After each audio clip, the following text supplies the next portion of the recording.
votre geste, votre contribution peut faire toute la différence.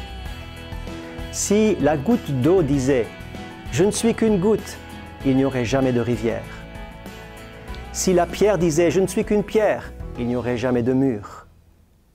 Si le grain de blé disait « Je ne suis qu'un petit grain », il n'y aurait jamais de moisson. Et si l'homme disait « Mais mon geste d'amour ne peut jamais sauver le monde », il n'y aurait jamais de preuve d'amour dans ce monde. Voyez-vous, chaque contribution, chaque geste précieux, inspiré, qui est votre contribution peut faire une grande différence, car Dieu a besoin de chacun d'entre nous. Dans un camp d'enfants, je me souviens que nous avions organisé un tir à la corde.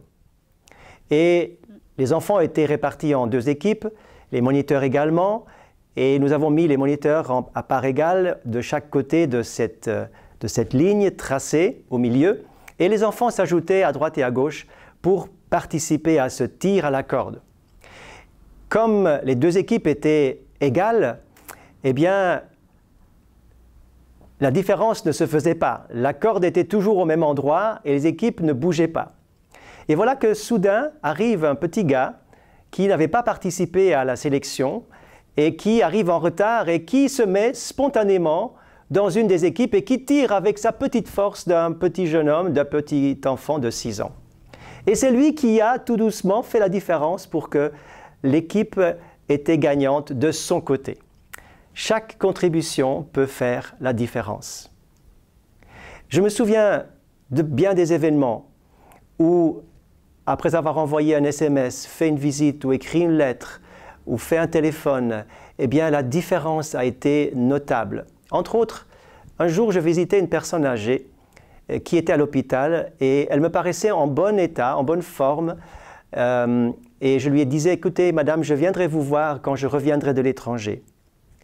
Après une semaine, je suis revenu et je ne pensais pas tout de suite la visiter parce que je trouvais qu'elle était encore en bonne forme.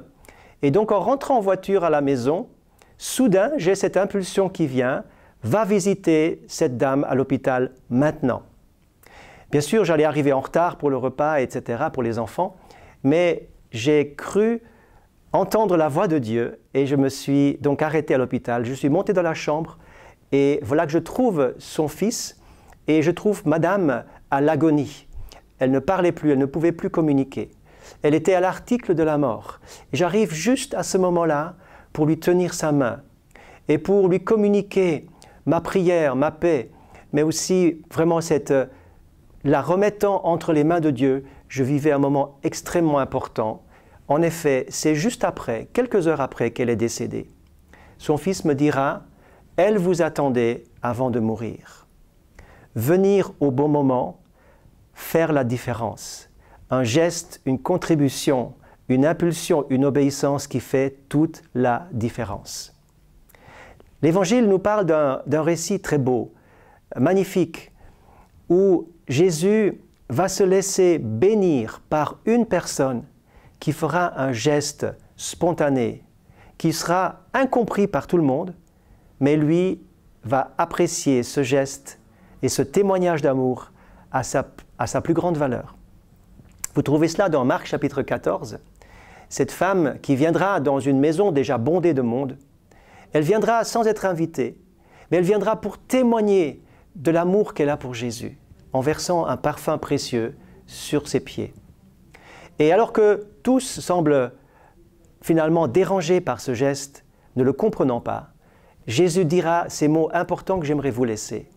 « Elle a fait une bonne action à mon égard, et elle a fait ce qu'elle a pu. » Voyez-vous, faire ce que l'on peut, pendant que l'on peut encore le faire, est très important, car elle n'aurait pas pu le faire quelques jours plus tard, puisque Jésus n'était plus là. Jésus était une semaine avant sa mort. Donc elle a fait ce qu'elle a pu pendant qu'elle pouvait le faire. Et Jésus va lui donner ce témoignage, « Tu as fait une bonne action à mon égard. » Mes amis, faites ce que vous pouvez pendant que vous pouvez encore le faire. Laissez-vous inspirer et Dieu prendra soin de l'action que vous allez entreprendre. Écoutez ce texte qui nous dit ceci. « Dieu n'est pas injuste pour oublier votre action, ni l'amour que vous avez montré pour son nom par des services que vous avez rendus aux chrétiens et que vous allez encore rendre. Dieu n'est pas injuste pour oublier. Il y a un résultat, il y a une action, il y a une bénédiction, il y a quelque chose que Dieu va multiplier, puisqu'il est même dit que ce que cette femme aura fait, eh bien, on s'en souviendra à chaque fois qu'on annoncera cette bonne nouvelle. Alors que votre vie soit bénie et que votre geste, votre intuition, votre impulsion, votre obéissance au Saint-Esprit fassent la différence. Ne dites jamais « je ne suis qu'une goutte », « je ne suis qu'un grain », « je ne suis qu'une pierre ». Dieu a besoin de chaque goutte, de chaque pierre et de chaque participation pour que la différence soit faite. Soyez en bénédiction et que Dieu vous bénisse.